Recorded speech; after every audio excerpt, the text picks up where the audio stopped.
Everyone, good morning, welcome back to my channel. আশা করি তোমরা সবাই খুব ভালো আছো। আমিও ভালো আছি। আজকে হচ্ছে মঙ্গলবার আর এখন বাজে সকাল 9টা। এখন থেকে তোমাদেরকে সাথে নিয়ে আজকের ব্লগটা শুরু করছি। তো এখানে তো তোমরা দেখতেই পেলে বাবু আর মেয়ে দুজনেই বেরিয়ে গেল। বাবু কিছুটা দূর মেয়েকে পৌঁছে তারপরে নিজের কাজে চলে যাবে। তো আমি একদম এটা একতলায় মেন দরজাটা নিচে বন্ধ করতে এসেছি, বন্ধ করে চলে এসেছি এবার 3তলাতে। সকালে আজ ঘুম থেকে উঠেছি 6:30 নাগাদ। তারপরে উঠে ঘরের বাসি কাজকর্ম সব কিছু করা হয়ে গেছে। ডিশওয়াশার থেকে বাসনপত্র খালি করে বাস্কেটে করেই রেখে দিয়েছি। সকাল থেকে তাড়াহুড়োর চোটে আর ঠিকমতো গোছানো হয়নি। বিছানাটাও কোনো রকমে তুলে দোরগুলো সমস্ত ঝাড় দিয়ে পরিষ্কার করে রেখে দিয়েছিলাম। আর বাবু আর মেয়ে সকালবেলাতে দুধ আর কর্নফ্লেক্স খেয়ে আজকে বেরিয়েছে। ফল ছিল, ফল দিয়ে দিয়েছি কেটে দুধ কর্নফ্লেক্সের সাথে। আর যেটুকুনি দুধ রয়েছে ভাবলাম সেই দিয়ে নিজের জন্য চাটা বানাই। আর জল খাবার আমার আজকে কর্নফ্লেক্স খেতে একদমই ইচ্ছা করছে না, সত্যি বলতে। দুধটাও বাড়ন্ত, এই কাপে এইটুকুনি দুধ রয়েছে। তা এইটা দিয়ে আগে নিজের জন্য তো চাটা আগে বানাই, তারপরে জলখাবারে নয় দেখি কি খাবো। নিজের একার জন্য সেরকমভাবে কিছু কখনো বানিয়ে খেতে আমার ঠিক একটা মন চায় না। সাথে কেউ থাকলো, তাকেও দিলাম, নিজে খেলাম, সেটা একটা অন্যরকম লাগে আর কি। তো দেখো সকালবেলা উঠে আজকে ডিপ ফ্রিজ থেকে মাটনটা বার করে রেখেছিলাম। গতকালই মাটন নিয়ে আসা হয়েছিল, বার করে রেখে দিয়ে জল দিয়ে রেখে দিয়েছি। এখনও অবধি তো বরফ ছাড়েনি। ডিশওয়াশার থেকে যে সমস্ত বাসনগুলো বের করে রেখেছিলাম সেগুলোকে জায়গায় জায়গায় গুছিয়ে তুলে নিলাম। আর গ্যাসের এই কালো স্ট্যান্ড দুটোকেও আমি ডিশওয়াশারে দিয়ে দিই, ভালো মতো বেশ পরিষ্কার হয়ে যায়। হাতে মাজার থেকেও ডিশওয়াশারে যেহেতু গরম জলে মাজা হয়, সেই জন্য জিনিসপত্রের তেলটা ভীষণ ভালো কেটে যায়।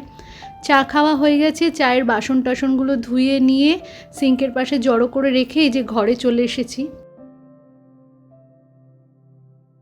প্রচণ্ড গরম পড়ার পর থেকে ঘরের জানলা দরজাগুলো আমি সকালবেলার দিকে খুব একটা খুলি না, পর্দাটাকেও সরাই না, কারণ এই মাথার দিককার জানলাতে প্রচণ্ড রোদ আসে, বিছানার অর্ধেকটা পর্যন্ত রোদ ভরে যায়।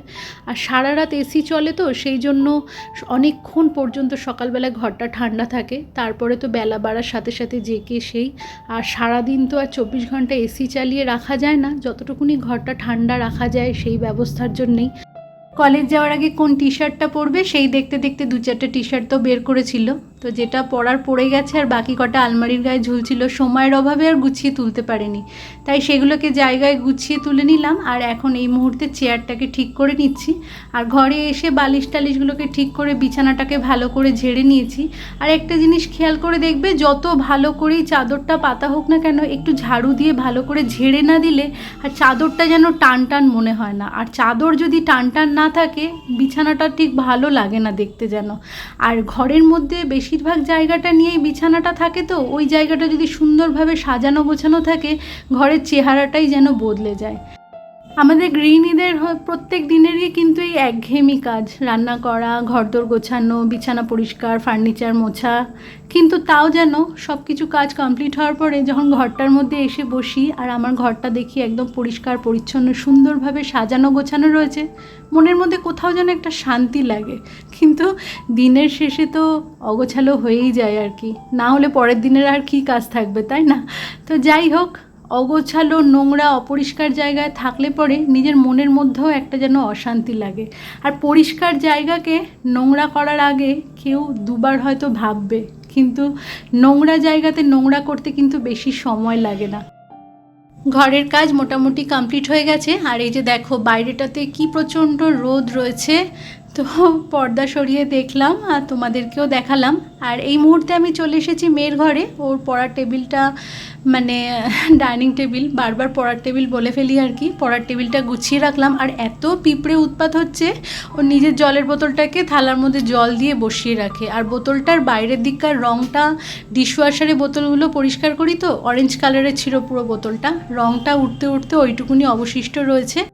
আর এই যে সকালবেলা জামা কাপড় ছেড়ে এখানে চেয়ারে রেখে দিয়ে চলে গেছে, তো সেটাকেই আমি গুছিয়ে নিয়ে আলনায় তুলে দিলাম। না, এটা কোনো রকম বাসি জামা না। সকালবেলাতে ও ঘুম থেকে উঠে, ওর একটা আমি অভ্যাস করে দিয়েছি, সকালে ঘুম থেকে উঠে ও ফ্রেশ হয়ে গিয়ে বাসি জামা কাপড় টাপড় ও ছেড়ে ফেলে। আর এটা স্নান করে উঠেও পড়েছিল, সেইটাই ছেড়ে কলেজ যাওয়ার জন্য ড্রেস যেটা করে গেছে, তো এখানে গেঞ্জিটা প্যান্টটাকে ছেড়ে রেখে চেয়ারে চলে গেছে।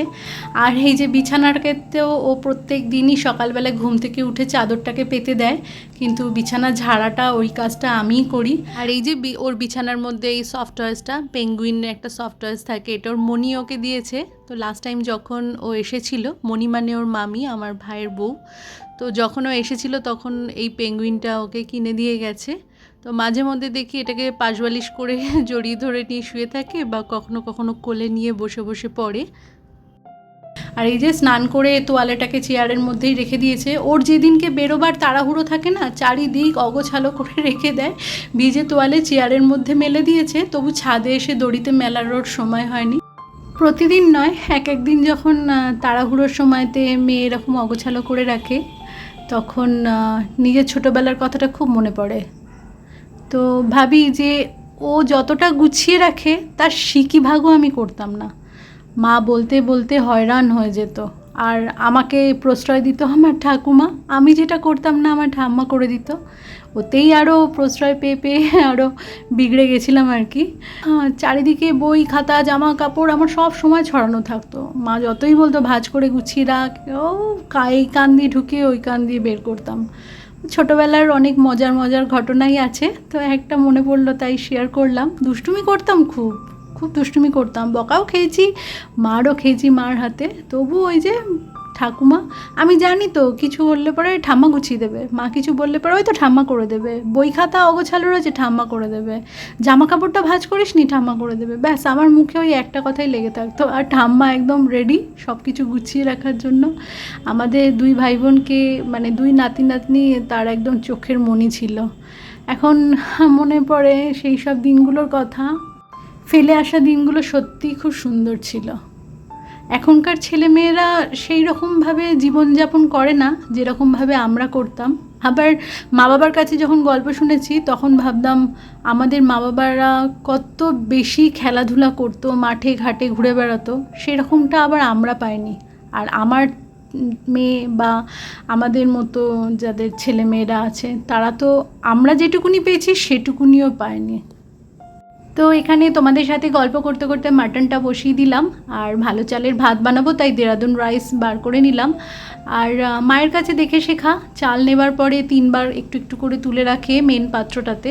তো কারণ আমি জানি না, সত্যি বলতে কি, দেখে যেটা শিখেছি সেটা আমিও করি। চাল যখনই নিই আমি 3 বার একটু একটু করে, বলে নাকি আঁখ তুলে রাখতে হয়, সেইটাই তুলে রাখলাম। আমার আগের দিনের ব্লগে ঐন্দ্রিলা চক্রবর্তী, তুমি কমেন্ট করে জানতে চেয়েছিলে আমার জানলার পর্দার কথা। তো বোন, তোমাকে আমি বলি যে আমার জানলাটা লম্বায় চওড়ায় 6 ফিট বাই 6 ফিট আছে। তো সেই জন্য অনেকটা অংশ নিয়েই পর্দাটা লম্বায় চওড়ায় অনেকটাই বড়। আমি তোমার কোয়েশ্চেনটা ঠিক বুঝতে পারিনি। আমার যতদূর মনে হয়েছে যে পর্দাটা অনেকটা বড়, সেই ব্যাপারেই তুমি কিছু বলেছিলে হয়তো বা। যদি তুমি আজকের ব্লগটা দেখে থাকো, তুমি যেটা জানতে চেয়েছো আমি ঠিকঠাক সেটার উত্তরটা দিতে পেরেছি নাকি, যদি মনে হয় আমাকে অবশ্যই জানিও। আর প্রত্যেকটা ব্লগে তুমি যে আমাকে সুন্দর সুন্দর কমেন্ট করো, তার জন্য সত্যি আমি ভীষণ খুশি হই। তোমাদের এই একটা একটা কমেন্ট না আমার অনেক বড় পাওনা। আমার ভীষণ ভালো লাগে তোমাদের কমেন্ট পড়তে। আমার প্রত্যেক দিনের ব্লগ পাবলিশ করি আমি 2টোর সময়তে। তো আগের দিনের যে ব্লগটা ছিল, বিশেষ কিছু কারণের জন্য 2টোর সময় পাবলিশ করার পরেও আমাকে ব্লগটা ডিলিট করতে হয়েছিল। তো সেই ব্লগে সাম মিলি ব্লগ ছিল, নামটা এরকম। তো পুরো নামটা আমার ঠিক মনে নেই, তবে মিলি নামটা ছিল, মিলি ব্লগ নামটা ছিল, এইটুকুনি আমার মনে আছে। সেখানে তুমি মনে হয় কড়াইয়ের ব্যাপারে আমার কাছে কিছু জানতে চেয়েছিলে। তবে যেহেতু ব্লগটা আমি ডিলিট করেছিলাম ওই সময়, তোমার কমেন্টটাও ডিলিট হয়ে গিয়েছিল। যদি তুমি আজকের এই ব্লগটা দেখে থাকো, তাহলে আমাকে আরেকবার কোয়েশ্চেনটা করো, তোমার কি জানার আছে, অবশ্যই আমি তোমাকে উত্তরটা দেব।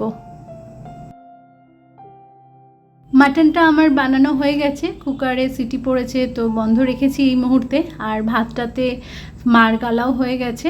আর এই যে লিডটাতে যেটুকুনি ভাত লেগেছিল সেটা পরিষ্কার করে নিয়ে আবার লিডটা আমি চেঞ্জ করে দিলাম। আর এই যে দেখো প্রেশার কুকারটা খুলছি, ভিতরে এখনও অবধি ফুটছে। এই মুহূর্তে আমি এর মধ্যে একটু গরম মশলা দিয়ে আবার ঢাকা চাপা দিয়ে রেখে দেবো খাওয়ার আগে, তারপরে আবার খুলবো।